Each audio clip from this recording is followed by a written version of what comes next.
course, two of the stars of the movie here, and the filmmaker himself. Good to have you all with us. And, I feel like, first of all, his parents are here. How's Blair doing at the Naval Academy? Yeah?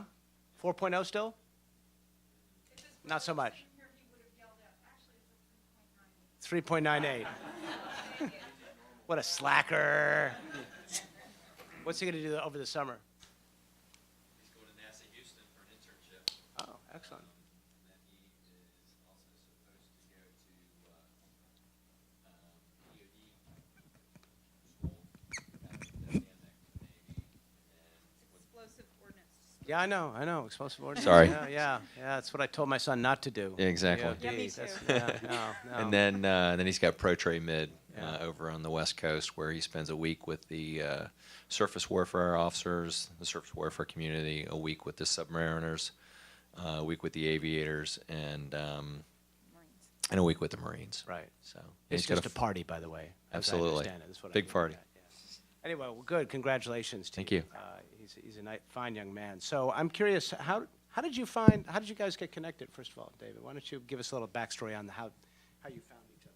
Well, first I'd like to thank all my panelists and thank Mr. OBrien for coming out here and agreeing to doing this. It's truly, and everyone's been following you in the news lately, and your remarkable story of just moving forward has been an inspiration to all of us. And I mean that truly, and thank you for coming out. I also want to thank Dan and Greg here, who Greg flew up yesterday from Florida, and the school that he teaches at gave him some time off to come be here. So I'm grateful both of you guys could be here as well. How did I meet Blair? The story is that I was watching the Bill Maher show one night, and I heard Bill Maher was interviewing his panelists, and he had Dr. Neil deGrasse Tyson on, and this was early 2012, I believe. And at that time, I didn't know who Neil deGrasse Tyson was. I wasn't at all paying any attention to the space program, but they were talking about the budget, and Tyson, as he always does, so eloquently put how we'd put more money into bailing out the banks than we had in the 50 years of the space program. And while I was looking for a project at American University to serve as my thesis, it was like a light switch flipped on, and I was like, well, do we still have kids that want to be astronauts if we don't have this vibrant, visible space program? And that kind of began my search for kids. Really, it was going to be several kids that were looking into the space program as something they wanted to do. I wanted to find these kids. And so, not having a science background or a STEM background at all, I started, thinking about what does NASA do now? And I thought of like the robotic exploration, and so I started looking for high schools that had robotics programs. And then I was living out in Purcellville, Virginia at the time, and I knew about the Udvar Hazy Center, where they had the Shuttle Enterprise. And I'm thinking, well, if I can find a high school with a robotics team that's near the Air and Space Museum, chances are there's going to be kids on that team that, it's kind of like the perfect storm for inspiration in terms of what, it might take to reach that critical mass of wanting to be an astronaut. And it's kind of funny because I found Chantilly Robotics, the Udvar Hazy Center's in Chantilly, Virginia, and I started following the kids and the mentors on the team. And it wasn't until the first competition, and I'd interviewed Blair and all these other kids like several times.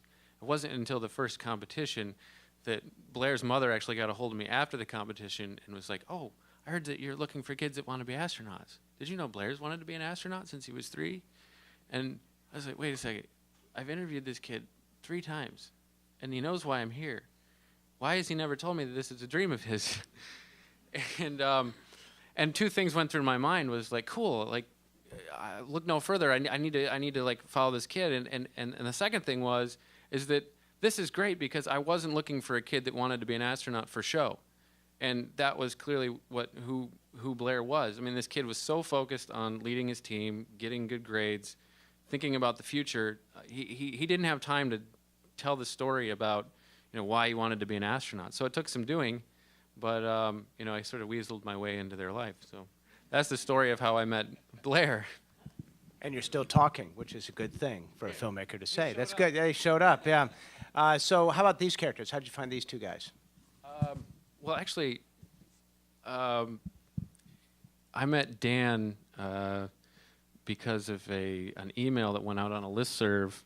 They were looking for someone to cut together a video about some space technologies or future space or something like that. They had the material, they needed someone to edit this together.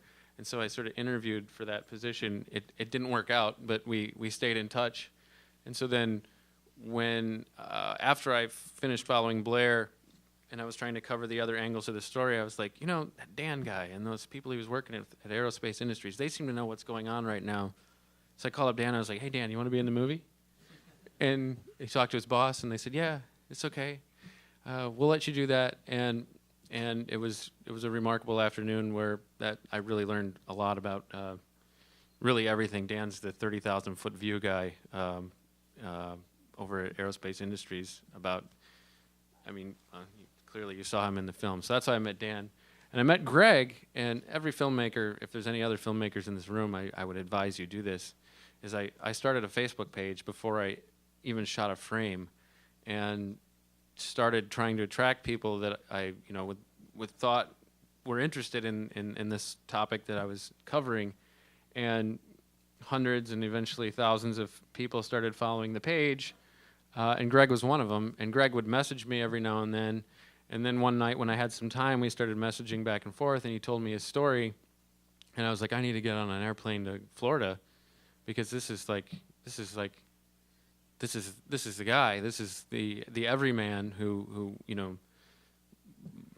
worked who sweated and went to work every day to make sure that these birds were flying and could no longer go to work to do that anymore. And he spoke very passionately about that. So it coincided with a SpaceX launch, SpaceX 2. So I was down there and watched that from the top of the vehicle assembly building, and then I spent 2 days or a day, 2 days with Greg at his old haunts there in Titusville. So, and they're both friends now. So we're still talking too. So you had pitchers of beer at Shuttles, right? Say that again? Pitchers of beer at Shuttles on Merritt Island, yeah. Shuttles yeah. is, unfortunately, Shuttles is shut down, I but know, it is I know. now reopening under new management. Oh, It should good. be open this month. Brand new owner and everything. It's called Dragons now or something No, like he's going that? to call it Shuttles again. And Oh, it's gonna really? still Good. be a Just old space time thing. take. All right, Yes. great. All right, so as long as you're talking, Greg, you've now made a transition from glue and tiles on Discovery, Yes.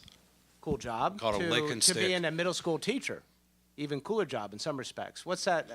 What can you bring from space to the classroom, and what do kids these days know about space? Kids' knowledge is very slim about space, and unfortunately, the part of that's the fault of the public education system. I worked at Hillsborough County Public Schools when I started out my teaching career, and when it came time to do the space curriculum for the 8th graders, we had a workshop for all the science teachers. And now I live in the Clearwater area now, Tampa Bay area, and we met, the instructor got up to teach the science teachers about space, to do this workshop, and the very first thing she said was, I absolutely hate teaching space. No but, no nothing, just that was it. And all the other middle school teachers What were, did she like to teach, just out of curiosity? Huh? What did she prefer to teach? I have no idea. But Periodic table or something, unfortunately, she, the rest of the science instructors there are just nodding their head up and down in agreement. And I'm like, yeah, step aside, I'll teach, but no, that was her class to do, her workshop. But it was a total lack of enthusiasm. The knowledge was not very deep. They basically were regurgitating what little bit they've read and then giving it to us and then wanting us to follow this curriculum. Well, I break the rules and went back. I taught their curriculum, but I also took 2 of my advanced 8th grade classes, and I said, you're going to run your own space program. And I contacted John Powell at JP Aerospace out in California that runs high altitude balloon experiments, and we set up something called Minicube. And Minicube is a small 5 centimeter white cube that you pay $325 for, and you pack it full as many experiments as you want. And we put 4 experiments in. I had the kids design their own experiments, build them, and then put them in.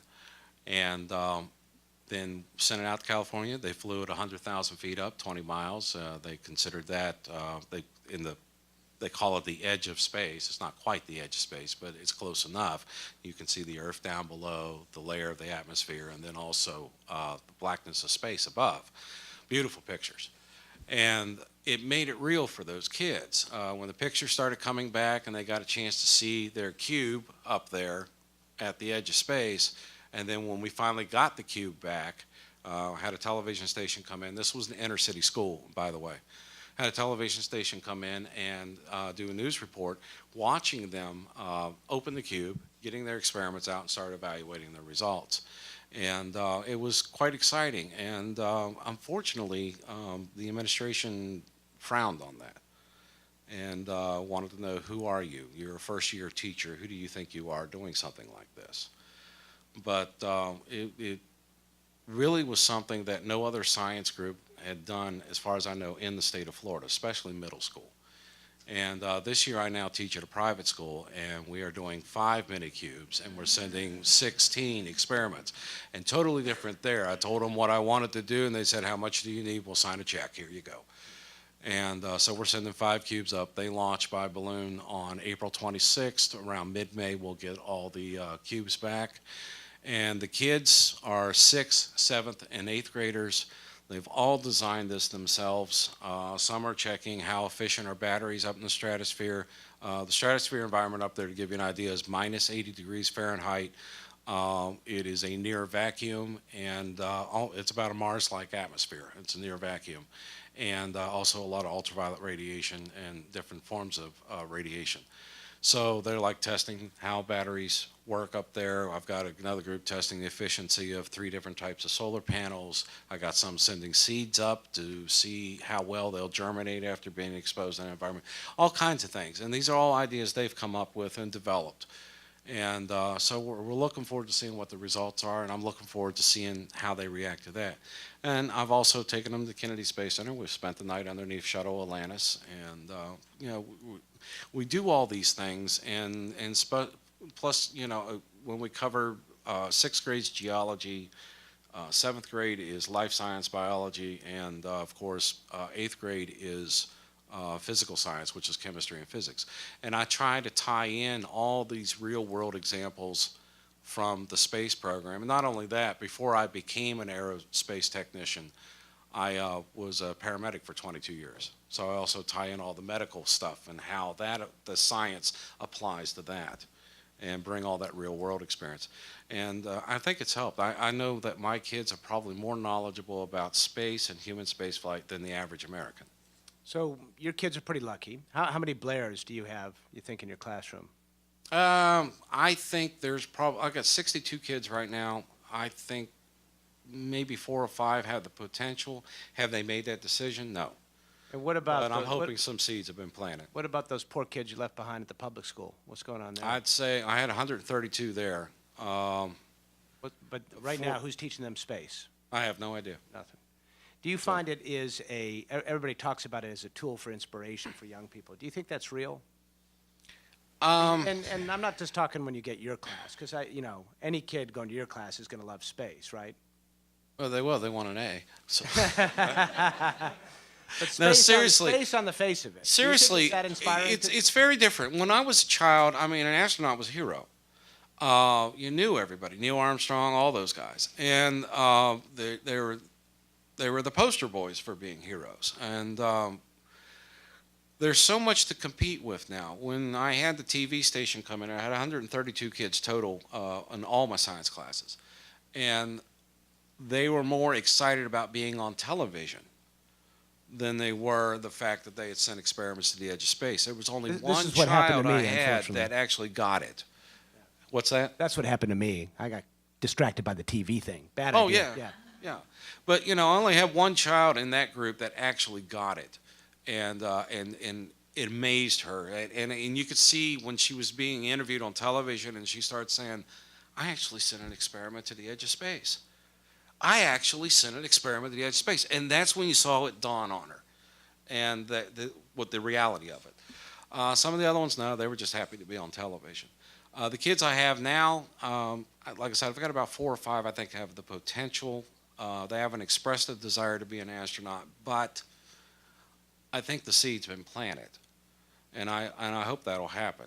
There's one other thing I do is I go to a lot of schools and museums, civics groups, and I do a lecture called "What Was It Like to Work on the Space Shuttle?" And I started doing that after I got laid off. And I always end it with the kids. I tell them, I said, you know, I'm a small town boy from Moundsville. We had small town dreams. I said, but I grew up and got to work on a $2 billion spacecraft and be part of something so much larger than myself, serving my nation, serving our humanity, that it still blows my mind today. And I said, if I could do that, I said, remember this. Someone has to be an astronaut. Someone has to be an engineer. Someone has to be a technician. Why can't it be you? And with these middle school kids, these are the kids that are going to go to Mars. They're at that right age group. By the time they hit their stride in their professional career, if we groom them, get them there to be those technicians, engineers, and astronauts, those are the ones that are going to end up putting someone on Mars. And I hope I live long enough to see it. So Dan, let's talk a little bit about space as an inspiration tool for young people. You know, our space program was born out of, you know, a missile gap or perceived missile gap, concerns about Sputnik. It was soft power in the Cold War era. It had nothing to do with STEM. Is this something that we have just kind of attached onto it as a way of supporting programs, or is that real? Well, I don't think that we necessarily attached it on. I think we just had an awakening in some senses. I think we realize after we see the spikes and all of the graduate degrees that NSF tracks after the moon landing, all of a sudden you see spikes in STEM. And of course, there's other national priorities that were helping influence that. But again, I mean, I draw from my own personal experience. I was not near a NASA center. You know, I was decades removed from Apollo. I didn't have that obvious geographic connection to space. I grew up in Kentucky, but I just saw it, and I said I had to be a part of that. So I may not necessarily have a statistical analysis to prove it, but I'm sitting right here, so I think that's pretty good proof. Well, so I'm going to guess you grew up, you were old enough to see Challenger, that era, right? I mean, Not quite. Not quite. But, all right. But All I was right, aware Sonny, of it. let me tell you about Challenger. No, so what was it about the program that inspired you growing up? I was lucky enough to see Apollo and all that. Sure. What was it? I think it was just the shuttle itself, just seeing launches, seeing these missions happen, watching the assembly of the International Space Station. I think sometimes we tend to look back on Apollo and act like that's like the golden era, but I actually think I was inspired by the assembly of the station and seeing them construct this amazing vehicle. I think that was just as powerful, and I think the previous NASA administrators made the point that one of the most powerful attractions for STEM is just having a big, high-profile program and making progress on it. And so if you want to attract STEM talent, do something that's worthy of their talents and ambitions. But is that what NASA's goal should be, to inspire kids to study engineering, science, technology? I think NASA's goal should be to explore, and that just is a natural magnet. I don't think we have to try too hard to recruit students if we're doing great things. Now, do you think these kids, will Blair go to Mars, do you think? I do. Give me a date. What do you think? I know Blair wants to know for sure. That's tough. His ears could be ringing Well, right now. that's hard to say. I mean, right now the administration is planning the mid-2030s. That's ambitious. But if we execute on developing a number of new technologies that we're going to need in order to go to Mars, I think it could be realistic in the next 20, 30 years or so. And by the way, if you have any questions, just start raising your hand. Artemis. How are you, Artemis? Why don't you... she's never bashful, that Artemis. No, I'm never bashful. Could you also tell us who you are? So that Yeah, I'm Artemis Westerberg. I'm the president of Explore Mars. I'm also a trained historian and a trained Islamist, which means that I have done studies at the University of Leiden in language of Arabic, but also read the Quran and all the relevant other papers. Just out of curiosity, I did that, by the way. I'm not a Muslim, I'm a Jew. But the thing is, what I was wondering, and I hadn't really thought about that until you started to say it again, STEM, STEM, STEM, and all these engineers and technicians, and they are going to go to Mars. And I thought, by Jove, that's going to be a really strange society. No linguists, no artists, no any other field, but just the engineers. And I'm not saying the tinkerers, because although I'm a linguist, I'm also a tinkerer. Always take everything apart and then put it together again. That has nothing to do with my formal education. But I thought, do we really want to get only engineers to Mars? May I answer that? Please do. Have you heard of the astronaut Dr. Story Musgrave? He has been up on the shuttle about 6 times. We call him the Renaissance man. Dr. Story Musgrave is a physician, neurobiologist. Oh, okay. Well, he is the extreme exception. He has 6 or 7 degrees in various different fields, from neurobiology to art. But most astronauts I've met are, a lot of them are classical musicians. A lot of them have different hobbies and stuff that are totally outside of what engineering or what you would expect an astronaut to be. I think that they would be taking it's not just engineers that would go, but they're taking all their sum of life experiences, which are much, much more than what you would expect an engineer to have. We all live life and have our hobbies and education in other areas too, besides just engineering or technician or something like that. The same goes Right. for anyone in what they call the alpha studies. You have much more experience than just your linguistic degree. Right, you are the greater than the sum of your parts, and I think that is when they take all their life experiences, you're literally taking humans with well-rounded experiences and backgrounds and from different cultures, nationalities, and stuff like that. Especially on Mars trip, it's going to be international, so you're going to be taking representatives from each country and that culture and their cultures, and it'll be more than just numbers and knowing how to fly a spacecraft. I think you need to send filmmakers.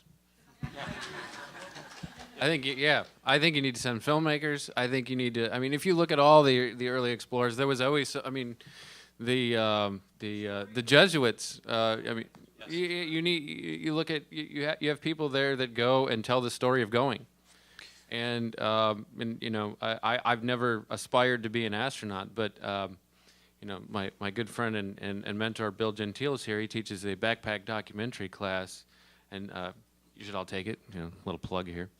But he should, or someone that he's taught should be teaching this darn course on Mars at some point to tell the stories that take place as a result of these things. I think the reason you see the technicians is because it's still a technical feat to do these things. But you certainly can't push aside the other disciplines, the humanities, these other aspects.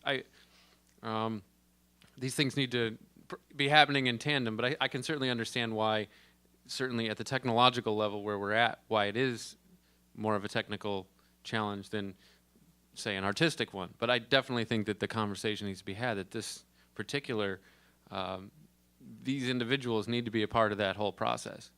I would hope. One of the other things I just wanted to mention too is that Virgin Galactic is doing some really exciting work. They have well over 500 deposits for their flights, and that's a number of different people coming from a number of different backgrounds, certainly not engineers, technicians, but I think that'll be a great opportunity to allow a whole new subset of people to be in space for the first time and bring back that experience, so it's not just the engineers, the scientists. Right. That's true, Okay. but All right, it's a Artemis. great first step. Yeah, it's a great first step. You got a few more days, so we'll. Well, we got others. Let me just. As long as you mention Virgin Galactic, I do want to ask the filmmaker about this. Conspicuous for its omission is any mention of the commercial space sector, which is, frankly, a very exciting thing. And the movies, it has the sense of, it's got a funereal aspect for the space program. And to some extent, I think you might have got into some political talking points about where NASA is headed and so forth, overlooking some exciting aspects of this. Was that purposeful, or was that just you needed to finish your thesis? Well, first off, it's a great question. Elon Musk can go on TV any day of the week and advocate for his space company, and the public space program it's not really in their mission right up to advocate for itself. It responds to political will. It responds to leadership at the top, giving them a direction and telling them where to go. And I'd like to think that starts from the bottom. So while and I don't discount any activity, commercial activity happening in space. I think all of it's good, and I think all of it needs to be done. But primarily, my concern was, and one of the reasons that I want to have these panels after these screenings, is because these other aspects of space exploration need to be discussed. But I think that there needs to be a distinction drawn between what I think a commercial enterprise is now and what the public space program is now and what those are in the future. You see the commercial enterprise doing amazing things, SpaceX, Orbital Sciences just being, two of them. They're able to do those things because of the groundwork that was laid by the public space program. And if we want to say, like, let's leave it at that, great job, NASA, thank you, we're going to move on now, that we're forgetting that I don't know of anyone that is going to expect to remain on the New York Stock Exchange or even a profitable business that's going to go to Mars to do science because it makes business sense, or go to Europa because it makes good business sense to do science there. The public space program has to lead the way, I think, because the public space program can fail and get up and try again. So while that discussion isn't had necessarily in the film itself, that wasn't to directly discount or ignore the efforts of the commercial space programs. But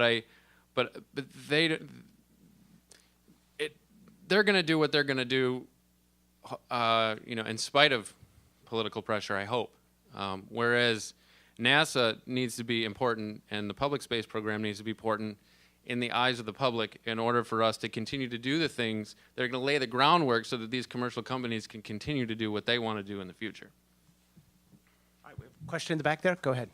Hi, good evening. My name is Kim Terrell, and I am a NASA STEM pipeline. NASA funded a good portion of my computer engineering degree, undergrad, and my master's degree from the International Space University. So I'll tell you that just kind of as an offset. I loved the film. I thought it was excellent. I'll give you that feedback. My question is for Mr. Cecil. Is that it? First off, hats off to you for teaching middle school. I think that's very, very commendable. My question is, we had an ISU Space Cafe here in DC a few months ago, and there was a gentleman that came in who heads the National Air and Space Museum here in the city. I forget his name, but he referenced a quote from an NAS study saying that very few of us are actually pursuing STEM careers as a result of being inspired by the space program. Now, I don't agree with that because obviously I was, and that's how I wound up becoming an engineer, but I'm wondering, where's the disconnect? So I called for an informal poll in that room that evening. Mm-hmm. There were many of us that studied STEM that aren't working in STEM now, and some of us that are, but less than a third of us raised our hands as having been inspired by the space program to choose this particular career. So where's the disconnect? And then what I'd like to say to you all is that hats off to your son, but not everyone's going to be an astronaut. 100 to 1, we're going to support those astronauts going. So let's, kind of stay focused on the general STEM umbrella so that we can get our astronauts where they need to go safely and back. Thank you.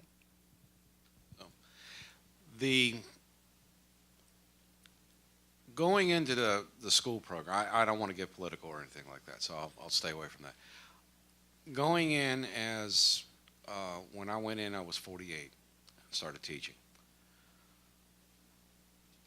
I learned things about the public school system and about our education system as a father and as a taxpayer that seriously outrages me. Some areas that money is being wasted, some areas that money is not being, that enough is being paid into it. The fact that, at least where I was at, the schools are crammed so full of kids. I've never seen schools that have over 1,000 kids in them. Now maybe that's common up here. Down there, I'd never seen anything like any schools that I attended as a child. I think the largest was my high school, had 350 kids. And it's easy for kids to get lost. It's easy for teachers to get overwhelmed. You also run into trying to catch these kids early enough in the school program to make sure that they have a good foundation for reading and writing, critical thinking, and things like that. In fact, when I started, my first assignment was high school, and I said, I'm not going to make a difference here. I'm going down to middle school. And I think I'm doing a little better in middle school with some of these kids, and catching them and teaching them how reading and writing is very important within the STEM program. You have to be able to communicate your results, things like that. It's tough. I mean, they have so much, a lot of the kids don't have parental support. The public schools, when I taught, I had 132 kids. Parent-teacher night, I had 9 parents show up. At least at the private school where I'm at right now, I got 62 kids, and we have to extend our parent-teacher night to 2 nights because we have so many parents that show up and are involved. And it makes a difference. And, but, you know, kids are kids. I mean, you know, when you're going to study science, and they say, well, this is hard. You know, what do you mean I could do math with science? Well, yes, mathematics is the language of science. You know, that's hard. I should do math in math class only. And it's funny because they want to separate each of them and don't realize they're all intertwined and they work together. The reading, the writing, the science, the mathematics, all that works together. And it's been frustrating. I've been trying to find a way to show them how to gel things and to inspire them and to get them to work on their own, to want to learn. And I think probably that's what it really sums down to, is trying to get them to want to learn. Most people that end up in a STEM career that I have met personally are lifelong learners. It's not just astronauts. It's the engineers, it's the scientists, even technicians and stuff that want to do you know, work in the STEM field. They're all lifelong learners. They all want to continue to learn more, and not necessarily in that particular field, but they expand and cast a pretty wide net of learning different things. So, but it's a tough road. We got a lot of competition. We got a lot of competition with parents that don't want to get involved. We've got a lot of competition with some of the failings in our public school system. We've got a lot of competition with YouTube and the iPhones and everything else that competes for these kids' attention. And it's hard sometimes. It really is. So you lay out a pretty deep and broad societal issue, and yeah, I didn't mean to get into that. No, that's all tonight. right. But I often wonder if we're asking too much of our space program in solving this. I think our space program has a role. I think, as Dan said, our job in the space program is to explore, to be doing these great things, to where and when these kids are coming up, see them doing these great things, they say, hey, wait a minute, I want to be a part of that. And I think that's what NASA's role is. Get out there, do it, show it being done.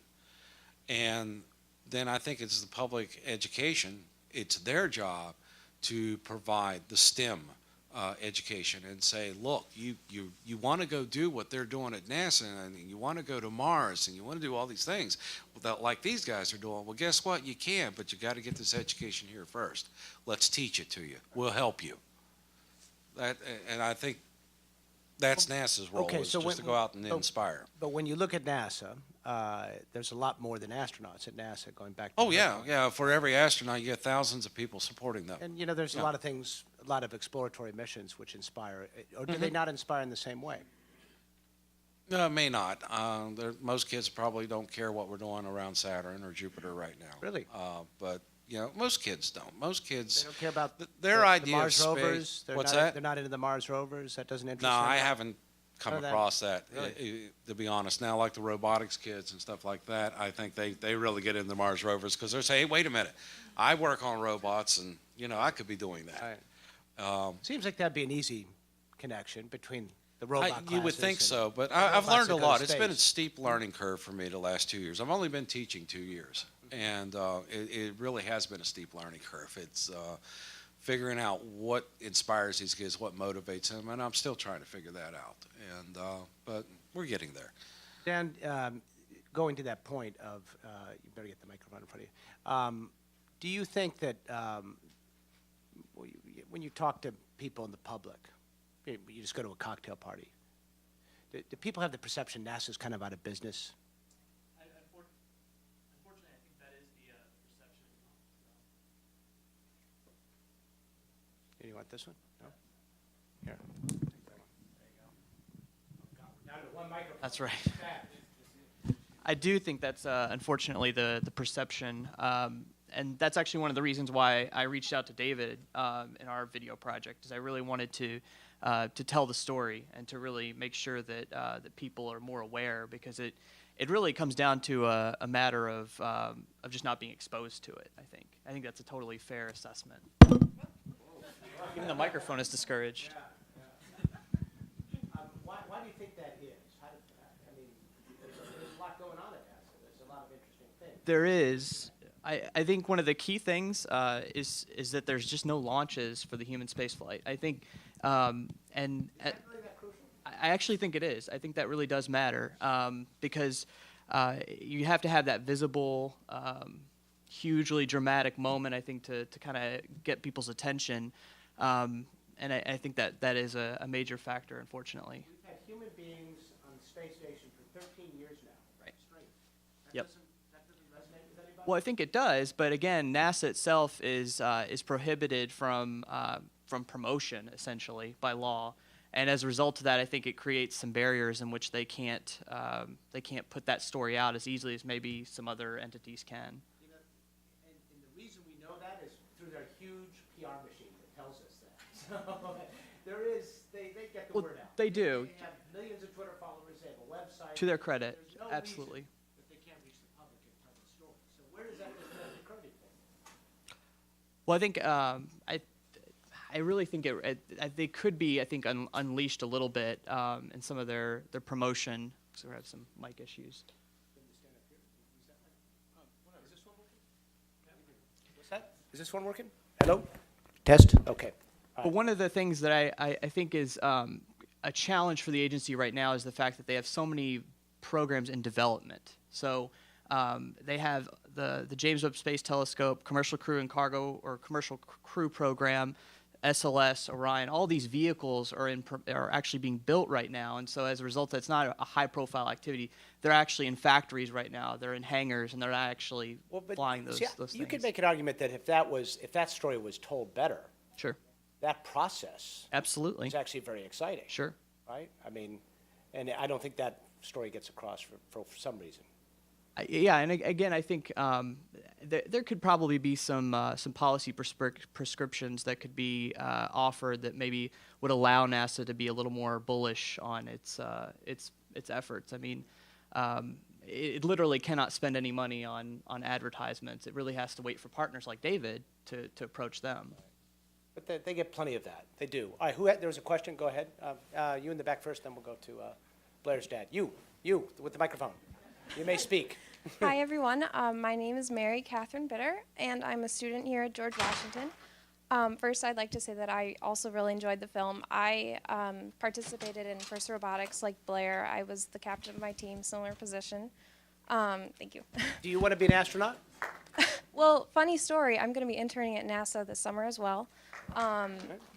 Whereabouts? The headquarters here in D.C. Oh, don't do it at headquarters. Don't do that. Nothing good happens there. Trust me. Go to Goddard or something.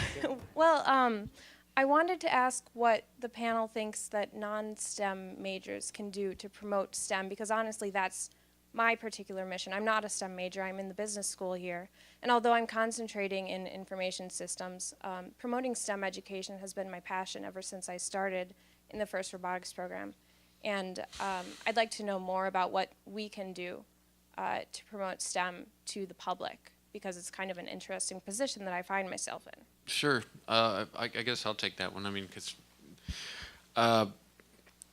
for starters, I think that, you know, another term that's been going around, and thank you for your question. I'm glad you enjoyed the film. Another term that's sort of blossoming up is this term that maybe is replacing STEM, which is STEAM, which is science, technology, engineering, art, and math. And that makes me feel good, because that A is me. You know, I'm the artist, I'm the filmmaker. How does a I think for Artemis, it has to be STEAM, right? Put the H in there, right? STEAM? STEAM. No, you're not like that, no. All right. I mean, how do you promote that? And I think at the end of this, Miles, I think that maybe you could talk about how the media portrays it, since you've covered it for so long. But we seem to take for granted, I think, and certainly I did, you know, 2 years ago before I started this project, I wasn't paying any attention to the space program. I didn't care. I wasn't paying any attention to it. It wasn't until I heard that thing about how we were spending money the way we were and weren't spending it in other ways that I really started to wonder about the space program as a priority, and STEM and the hard sciences as a priority. And I mean, the conversation to me just seems to be dominated, at least as it is in the media, by extreme views of either science is just the devil, or say that again? Science is God. Yeah, science is the devil or science is God, and why can't you know, these different paradigms like live together? So I think at a basic level, it's just having conversations with people. I mean, if you're aware of the benefits of STEM, then by all means find ways to have conversations with people that you know about that. You know, take your friends to the Air and Space Museum and do that a few times and learn about the exhibits, and pretty soon you'll be like, you know, Greg or somebody like that, who's, you know, explaining the exhibits to people. I think it's just participating in that conversation, or doing what my great friend Rich does, which is blog about these things. He's got 20,000 followers and growing on his blog, creating original content and sharing other people's content. So I think that there's many ways that you can advocate for STEM, talk about how STEM plays a role in everyday life. You know, when somebody's using their cell phone, you know, we can thank NASA and the hard sciences for the fact that this doesn't cost us $100,000 to use this. I mean, they create a demand for lightweight technologies like these things. So learn about what STEM has done for you in your daily life, and don't be afraid to, you know, find quirky, funny ways or fun ways to just sort of interject that into a conversation. That's my personal experience. Or make a movie, I guess. You know. Okay, go ahead, Glenn. How long are we going, by the way? Okay, go ahead, Glenn. You're going to work at NASA. Surprise, you're an expert, whether you want to be or not. Everybody that you know who has never worked at NASA is going to decide that since you are there, that you know it all. So you'll have to start learning, and that is your opportunity to show people. My wife and I were out RVing one time in the middle of nowhere. Got at a gas station, saw my NASA sticker on. Oh, I had a NASA hat on, and said, "Oh, yeah, you like NASA?" I said, "Yeah, I used to work there." "Oh, really?" Spent the next 10 minutes going and showing pictures on my iPhone and talking about it, and he couldn't wait to get home to tell his son that he met someone that worked at NASA, because the chances were in that remote area they would never, ever run into anybody who worked at NASA. And that's the same experience you're going to have now, is when you see family, friends, when you talk with people online and stuff, they're going to say, "You worked at NASA. Why did they do this? Why did they do that?" Best to have an answer ready. I mean, you know, that's the way it's going to be. And it can be a lot of fun, and it gives you a wonderful, wonderful opportunity to teach people about NASA, to teach people about the importance of STEM for NASA. And it's one-on-one. It's not a major multimedia like what David is doing. But, you know, you'll do it one person at a time. So you're going to have a fun journey with that. Okay, Blair's dad. Well, I was just going back to the question and the discussion about, why isn't NASA today catching the America's attention, and that message and what they're doing resonating? I think it's also goes back to the role of some of those non-engineers and things like that. People who can take, what they're doing and spin it and portray it and communicate it to the general public and add the drama to it so that it resonates with people. Just like in the movie Apollo 13, they're up there, they're doing their, they're doing their broadcast to the world, and it's like, oh, well, we cut that segment because nobody was watching it or anything. But as soon as all of a sudden, oh my God, they might not get back, there's this big drama. There's media trucks on our front yard, everything. So you need some of the drama, but also I think what somebody was saying earlier is the role of those non-STEM people. Because I can live through. I got a buddy. I can live through. We could both live through the same experience, and if someone asked me later, I'd say, well, this happened, then this happened, and then that happened, and it wasn't a big deal. But he can say, and he's a good old country boy from the country Virginia, and he can say, well, then this guy comes over and he can just spin it into a great story where it resonates with people. And I think that's where you're going to get the role of some of those non-STEM and more communications and marketing and PR people. Yeah, I agree. I think the drama's there. It is just a matter of being creative and wanting to tell those stories rather than what we typically see on some unnamed networks that are located in nearby buildings. Of mindless barbarians thumping fish over the heads with baseball bats and calling that educational nonfiction entertainment. I think there's plenty. I missed that one. Was that a good one? I'm glad you missed it. I'll just put it that way. I'm sorry. I've been busy looking for the plane for 40 days now. And if anybody knows where it is, please let me know. You done? Yeah. All right, question in the back. Yeah, this question's for David. You obviously learned a lot about NASA during your investigation. You obviously learned a lot about your craft because that was the point of the project. But one of the things I always got an A. Excellent. All right, woohoo! Now, as an artist and as a filmmaker, what did you learn about the human condition as a result of the work that you've done? Ooh. That is a great question, and I would have to say a lot. And it was kind of strange learning as much as I did from this 17-year-old kid. And there were a lot of moments that I didn't capture on camera that I wish I had. There was at some point when my overweight sound guy, and I was pretty overweight at the time, were at that triathlon filming Blair and these other, rock hard bodies, competing in this triathlon, where I looked at him and he looked at me and we're like, boy, we're the only slobs at this place right now. And I really realized that I was becoming inspired in many ways by this kid, and I started running and I started swimming again, and I started doing all these things, not to become an astronaut, but I was just learning that it was okay to do your best. And yeah, I mean, that was like the biggest inspiration that I took away from working with Blair. And I will get a little frog right here when I talk about it, because really, I was so afraid of that. I think before of doing my best. I don't know, fear of success, fear of doing it right, fear of not knowing what that outcome would be if I did my best, and it's just like, damn it, I'm going to try. And I seriously took that lesson away from it. But the other characters involved, certainly the human condition that Greg so easily portrayed of the everyday people, really, that aren't going into space but are a part of that whole process.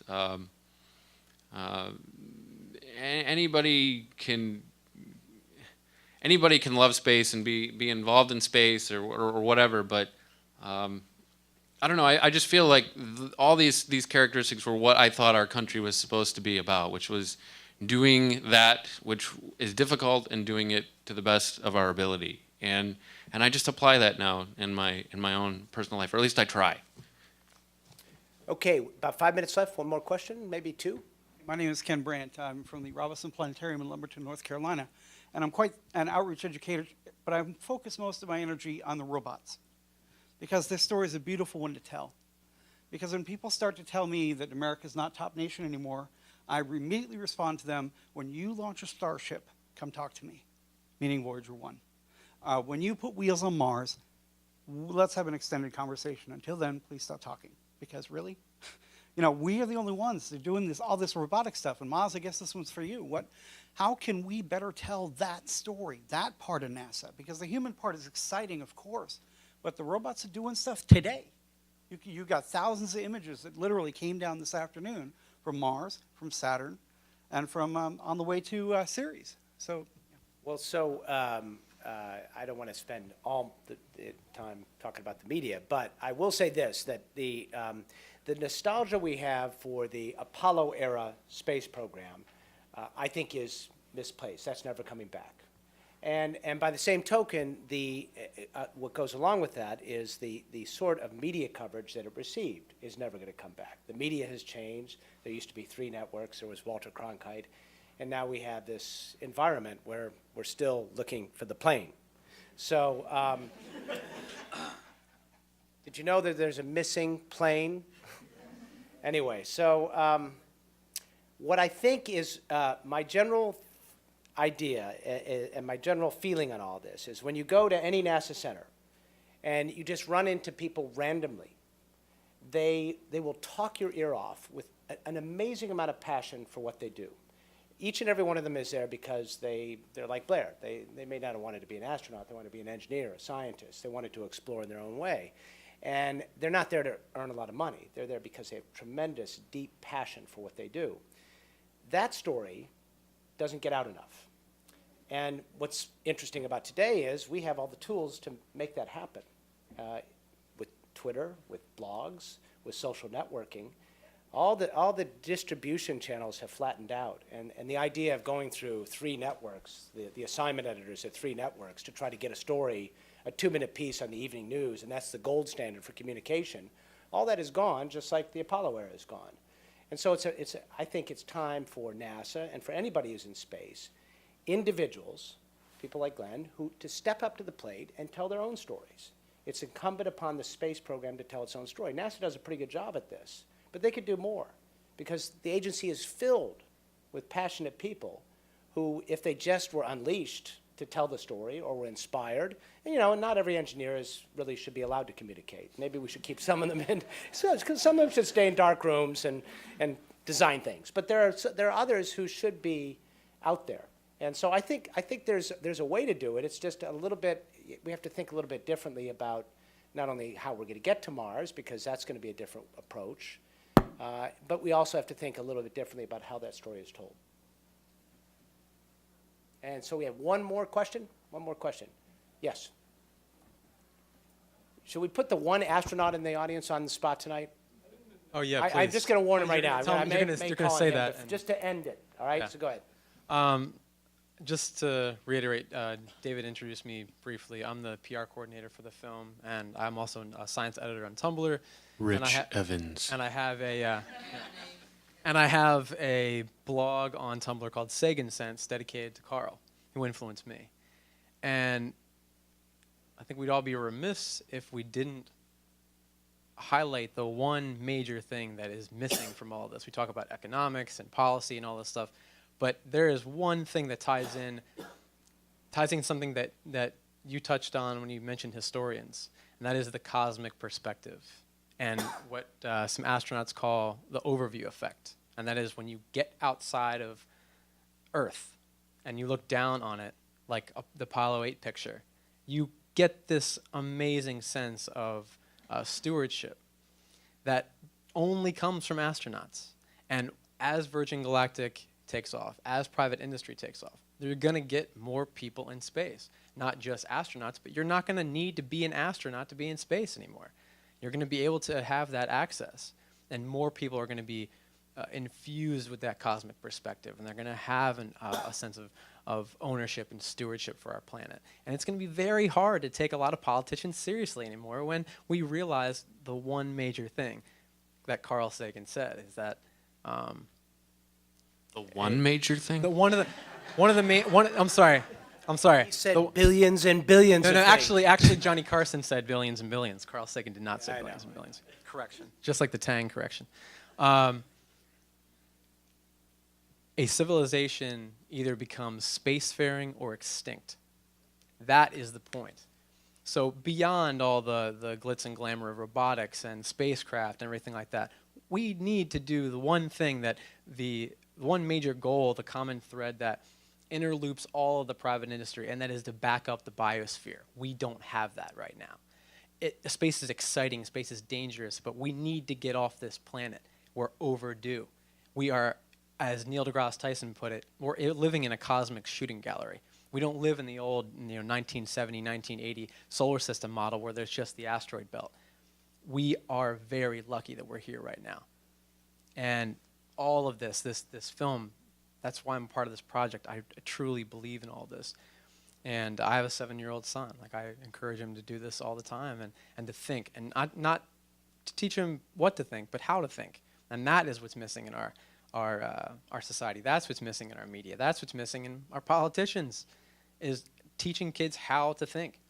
And I was going to leave with another Carl Sagan quote, but I want to get to this astronaut. So I just wanted to say thank you for participating and being here and everything. And this, personally for me, this means a lot. I'm one of the third links if you search like Carl Sagan on Tumblr, and that's truly, truly humbling for me because he inspired me, and this man has passed.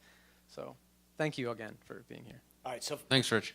if he doesn't mind, Ken Ham is in the audience, shuttle commander, and now at the U.S. Naval Academy, and has the ability really to make it possible for Blair to go to space, or not, because he's in charge of. So it's your opportunity to suck up to Ken now if you want and make that all happen. But Ken, I'm just curious, as you watch that movie, two things. First of all, to what extent do you see a little bit of yourself there? And secondly, to what extent at the Naval Academy today is it the same or different? How many Blairs are there now? You gave me a lot of latitude there, and I could talk all night about this subject. And by the way, I'm the chairman of your son's aerospace department. I wasn't kidding. I was. And before I go too far, Greg, thanks for putting licking and sticking tiles on Discovery. She kept me alive. We're glad to let you borrow it once in a while to fly. No, he hung Atlantis in that awesome display. You did tile work on Discovery, right? I did all 3 shuttles. All 3 of them. Thank you. Discovery is my first and favorite, and in fact today we went out and I got to see her for the first time since 2009 when I was laid off.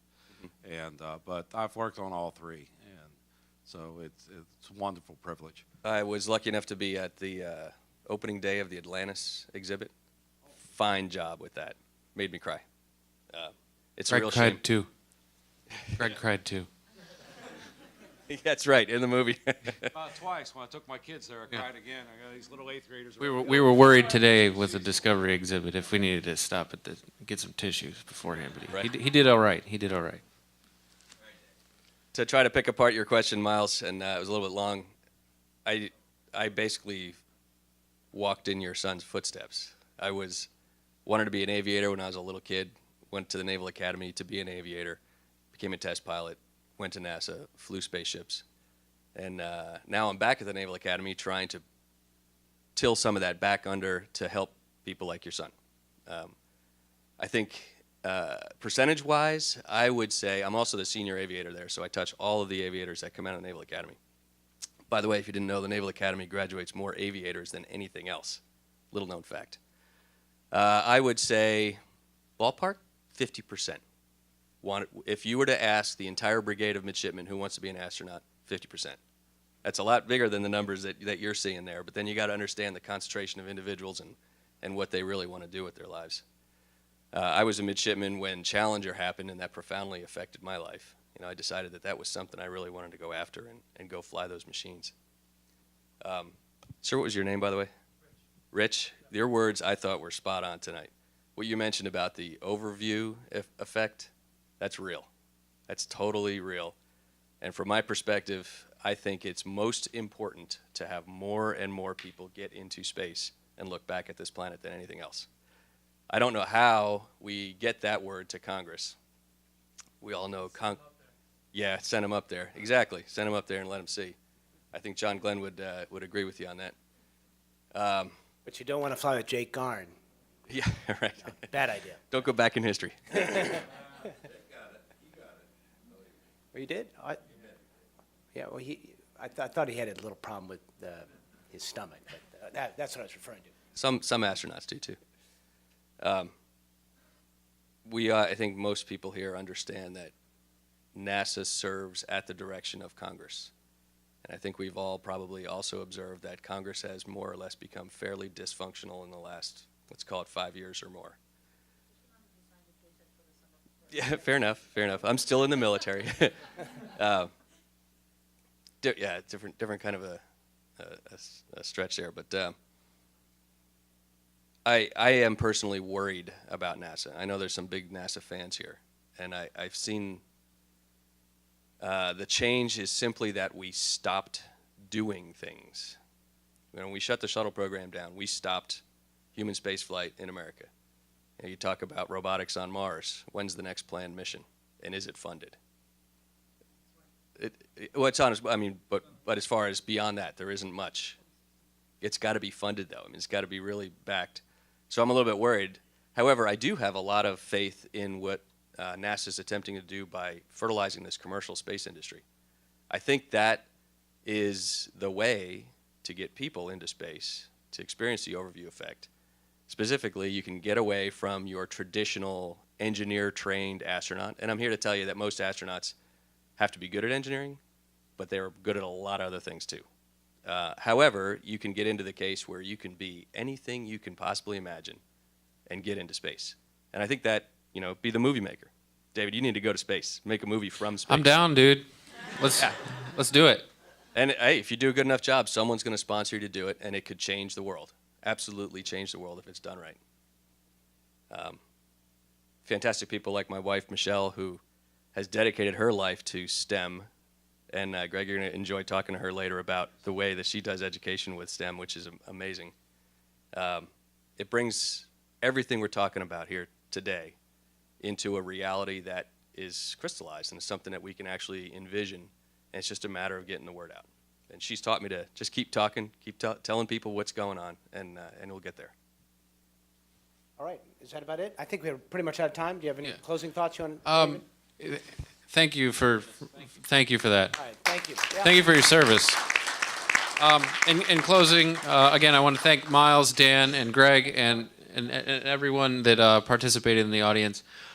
You can help us by helping us plan more screenings like this in your community, whether that be your school or if you work for an aerospace firm. We're looking for sponsors, partners to take this out.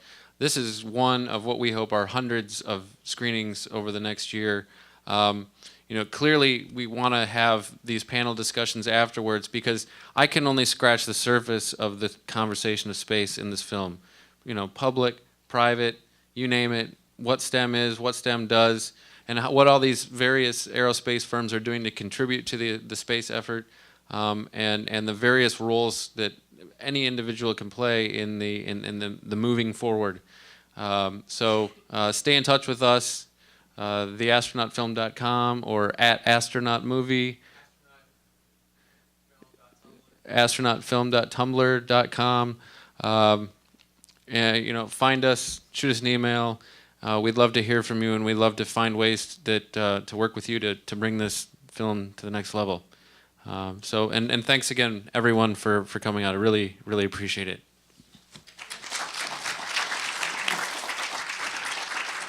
Thank you, gentlemen, for a really inspiring conversation. Thank you all for coming. I hope you'll all be at the Humans to Mars Summit tomorrow and for the next 3 days. Really spectacular programming. We're talking about going to Congress as well. On Friday, we're also sending a group to the Hill as well, so I hope you'll join us. And David, spectacular job. I think your movie will help Blair achieve his goal, so thank you very much.